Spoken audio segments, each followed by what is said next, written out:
Hi everyone, I'm Angela Rain with Libra Musica, and today I have two very special guests with me, Mr. Barry Richmond and Mr. Stratton Wilson. Welcome, guys. Hello. Welcome. If you guys do not know, Barry Richmond and Stratton Wilson are both Atlanta-based guitar gurus, and today we're going to talk to them and hopefully get a glimpse of what it's like to be them on the big stage. So, Barry, I'll start with you. You have had such an amazing musical journey and have played with various bands across the country and with different kinds of musical genres. And you have your own band, which is mostly jazz and blues. But is there a type of music that truly does speak to you? Yes. Well, when I started out, it would be in the classic rock days, you know, Jimi Hendrix and Santana, Eric Clapton. But as I've gotten older, I've moved more towards jazz, and it's more satisfying just from the intellectual standpoint of playing, whereas the rock and blues is more of an emotional based playing. It's interesting you bring up emotional base versus the intellectual base of style of playing or what you feel. Has there ever been a time that you've actually been like performing a song and you almost feel like, and forgive me if I say this, but maybe you have like this sappy feeling or you get this emotional connection with the song that might even bring you to tears? Have you ever had a moment like that?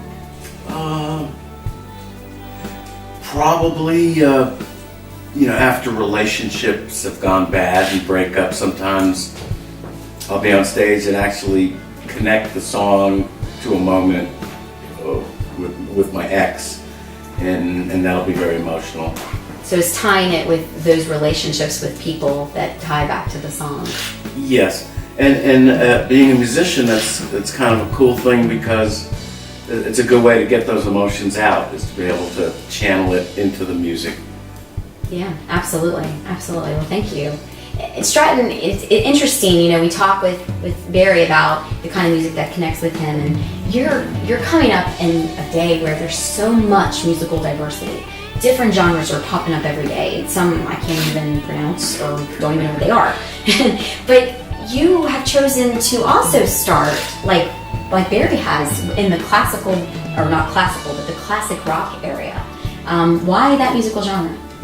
Well, I mean, it's kind of something that's just been in my life since I was, I guess, a baby. I've been listening to classic rock since I was in my car seat. I didn't really know there were other genres until I really took the first step into music.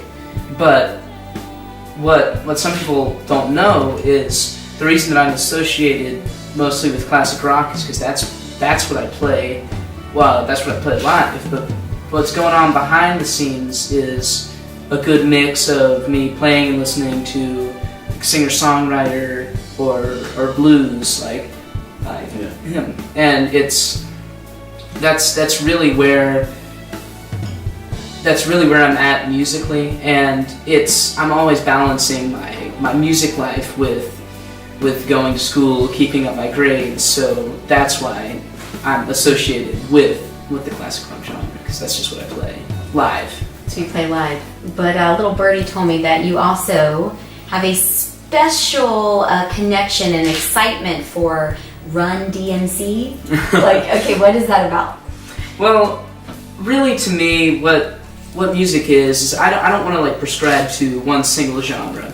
To me, good music is good music. So if I listen to a song and I have a connection to it, I don't care if it's rock and roll, if it's blues, if it's even rap or anything. It's just, to me, good music is good music, and that's something that I don't particularly like about labeling genres. I feel like even in songwriting, it's really just about what comes out. It's not about the label that you give it.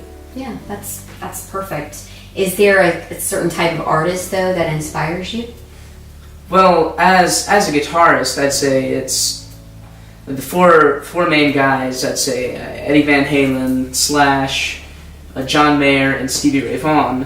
But as I progress as a vocalist, I'm really finding a connection to the music of Rob Thomas, Matchbox 20. Interesting. He's one of my personal favorites as well. I would love to get your take on if there was a moment that you were either performing with a specific person or a specific place that really just gave you goosebumps and you couldn't believe you were actually getting that opportunity. Oh yeah. So can you give us one experience? First one that pops up is the Allman Brothers at Lakewood Amphitheater, and I was remembering as a teenager going to see them, when I was growing up in New York, and like sitting there as a teenager watching my favorite band. It never occurred to me that, wow, here I am actually on stage playing with them. What a dream come true. And another would be one of the greatest guitar players ever, a fellow named Les Paul, and having him ask me to come up on stage and play with him was another, like, I can't believe this is really happening. Didn't you play with him twice? Was that accurate? One time at his club, and then I got invited the next year to his birthday party at Carnegie Hall. Wow. But I didn't actually get to play with him at the concert, but later on there was a big party, and I'm on stage, and I'm like looking down in the audience, and there's like Neil Schon from Journey, Peter Frampton, just like the who's who of guitar greats, and another unbelievable experience. That's amazing. And I guess, for you, Stratton, that must be really kind of a surreal moment for you to be sitting next to Barry Richmond, who's had such an amazing musical journey, and knowing that he's been very accomplished and has been successful in this business, which is hard to do because not a lot of people get that opportunity. What do you think is your opinion on what helps somebody become successful in the music business? So, I just wanted to talk a little bit about just the personal relationship with Mr. Barry over here. So, a couple of years ago when we moved to Atlanta, I guess last year, I'd heard of Mr. Barry. And actually the first blues jam that I went to was one of his. And one thing that I found, and it kind of ties into like where he has gotten in the music business, is just his personality towards other musicians. It's kind of, he doesn't put them into categories, and it's like showing up to these blues jams, and he's willing to like stretch from blues, go into some rock and roll, go into other genres, and it's not so much of like categorizing, oh, he's a rock guy, he's a blues guy, he's a singer-songwriter guy. It's kind of, he's willing to go in whatever direction that he wants, and that's part of what makes any musician successful, and also just being accommodating and helpful and kind, because that's all those things combined bring people extremely far in the music industry. I think that is very well said. In fact, funny enough, I've had a very similar experience as well with Mr. Barry. He actually gave me a chance to be on stage with him at Dixie Tavern. Yeah, at Dixie Tavern. And that's what I thought was so amazing as well, Stratton, is I'm like, here's this guy who's performed with Zac Brown and all of these other people, Marshall Tucker Band and Molly Hatchet, and he wants to perform with me and help me out like that. But it's true. I think you need more people like Barry surrounding in those musical environments in order to help yourself with growing, and also to know that it's possible to be kind and still be in this very crazy business. Exactly. Yeah, I've certainly met a lot of dickheads over the years. They are definitely out there. What are some of the challenges or pitfalls that you might have run into that could help an aspiring or a musician coming up through the ranks to kind of understand what to avoid? Well, the music business part is really frustrating, because you'll see a lot of bands that are very successful, and you'll sit back and go, gee, they're not really even good musicians. You'll see them on TV shows and they sound out of tune and stuff. So it's not so much the talent as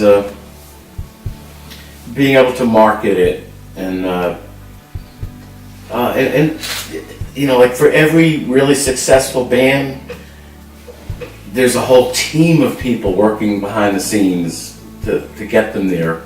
And it's very tough if you're an individual trying to be successful in music just as one person. It's very difficult, although nowadays we're not as dependent on record companies as we used to be because we've got YouTube and Facebook and all that stuff. So you got to just get out there and do the best you can, try to get as many people to come to your sites and listen to the music. Also, I think what I was mentioning earlier is you know, try all different genres of music, even if it's something that you don't really like. You may be able to find something really cool about that music that you will like. You know. He's had plenty of opportunity to do that with my band, I would say. I really don't like the song, but I'm going to continue to learn how to play it. Yeah, that can be a challenge. You know. What about you, Stratton? Do you find that there might even be some advice coming up as you're learning from working with other musicians? Anything that you could give advice to people that are even just starting out, that are still not even sure how to get into this business? Is there any advice that you would give? Well, I would say, and we were kind of touching on this earlier, always have passion for the music, because you know, if you have passion and it lights a spark in you, then you're gonna be miles ahead of the people that don't. And it's playing with feeling and just having a connection to that music that can really bring you far. And that's working in tandem with being kind and accommodating. But there's something to say about how you play, because there's definitely a business side, as he was saying, which is probably just as important as playing, but you got to stay on top of being passionate about how you play and feeling connected to that music. That's interesting. You mentioned passion and you mentioned connection, and you know, both of you have such great connections with audiences already. I mean, already you, Stratton, and Barry. My gosh. But so do you. That was the first thing I picked up on when I saw you on stage, was just the passion, and that you were larger than the stage. It was spilling out into the audience, just watching how much you put into every song. It's just Well, it's thank great. you, It's awesome. thank you. But this isn't about me. This is about you. Why not? But you know, it's funny. We talk about connection with audiences, and we talk about having that passion for the music, and how do we stay connected with audiences at the same time as having the passion that we have inside of ourselves. And it goes to getting to know your audience, I think, in some ways, and what they want and what they want to see from us. And I know that there are so many fans out there that want to know so much about you guys. I'm sure you have your fair share of stalkers out there on social media. But what's one thing maybe that they don't know about you that they might either find very surprising or maybe interesting, that they might follow you but they don't notice? Well, a lot of my fans, I'd say that on social media, a lot of it's you kind of already feel like an open book. Like you feel like you have to search for something. But one big part of my musical life is just, I've always been this really, really big John Mayer fan. And it's not only his musicianship in his songs and albums, but it's kind of like a nostalgia thing too, because I can remember like riding down the road in my mom's car when I was like a toddler, or a little older enough to remember. He's making us feel old. Just so you know. I'm sorry, go ahead. Listening to all these CDs, and I still have those CDs, but it's just kind of like his music has always been part of that, and that's actually what inspired me to pick up the guitar. My parents surprised me in his 2013 tour. They didn't tell me, but they brought me to a concert, and then I was like, whoa, I want to do that, and that's when I picked up the guitar.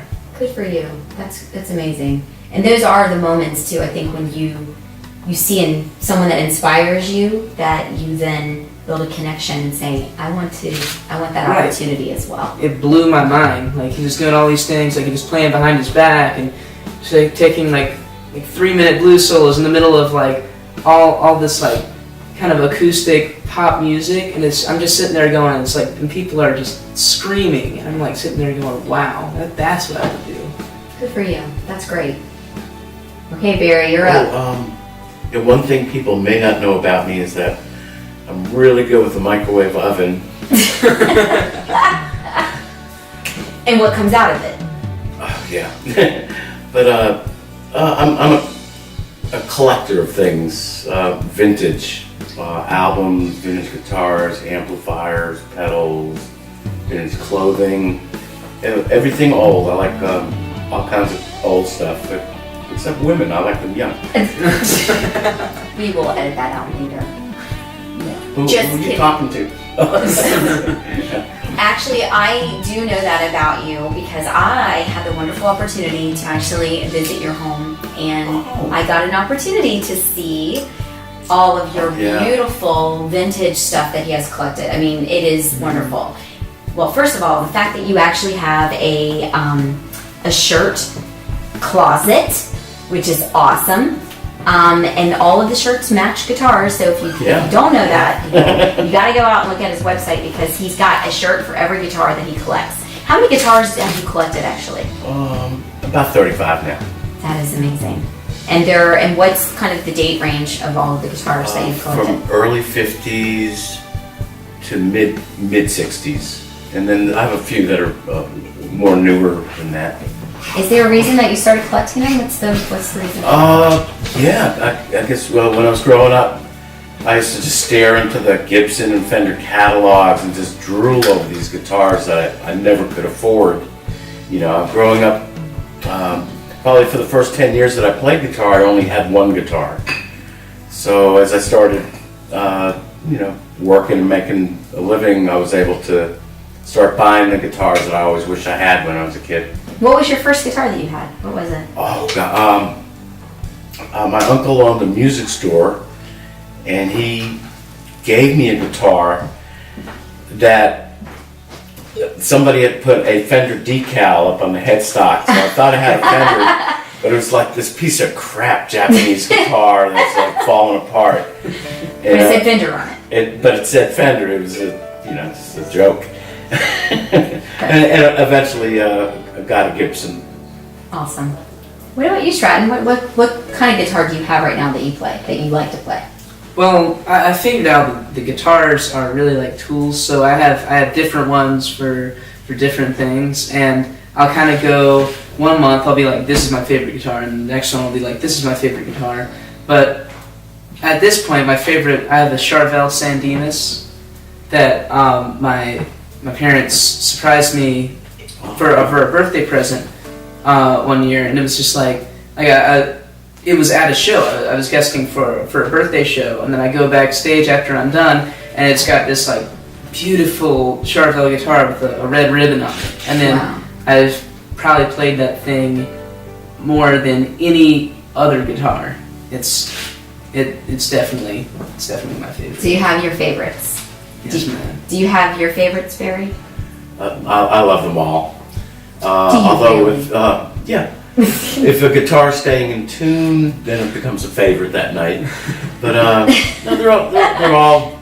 I wouldn't have bought them if I didn't love each one of them. How many guitars do you each take to a show? Usually. 2. You take 2? What I about you, usually take 2. Two. One for performing with, and then one's usually for a backup if I bring a string or just something. break strings. Stratton? Wow, look at you. We both kind of have that same strategy going. So what else do you have going on? What's next for you? So the next 84 show, and if you don't know, that's the Van Halen tribute that I play in. We're playing May 18th at Jimmy's Tequila, and on April 20th I'm playing with Angela Rain, I wonder if you know who that is, at Mad Life. And then on April 27th I play with Blizzard of Ozzy in Nashville at the Mercy Lounge. Nice. Look at you. Now, where can people find out about where you're going to be performing or what's going on in your musical journey? Well, I stay current with Facebook. That's where I post my events, and you can find me at Stratton James Wilson Music. Stratton James Wilson Music. Okay, Barry, what about you? What's going on in your world? What's next for you right now? Oh, let's see. Well, everything's on a calendar on the website. I wake up every morning and I look at it and go, oh, that's where I am tonight. It's really hard to keep track. But we've got a show coming up April 20th at Mad Life. I'd love for you to come. Oh, I would love to do that. Yeah. I gotta check my calendar, but I'll see if I can do that. Where can people find out about where you're gonna be, what's going on, when you have new album releases? What's the best way to connect with you? The website, www.barryrichman.com. BarryRichman.com. Okay, so thank you guys so much. It's been very fun to talk with you, and hopefully you will continue in a very successful... Did anything we say make any sense? It made a lot of sense. It would be up to them to decide if it really makes sense. So there you guys have it. I'm Angela Rain with Libra Musica, and just remember that Libra Musica is your one-stop shop for all things local Atlanta music base. That includes all the concert performances and all of those great artists out there that are performing in the Atlanta area and surrounding areas. So check it out. Don't forget to subscribe to the Libra Musica YouTube channel and libramusica.com, as well as always listen live and listen local. Thanks, guys.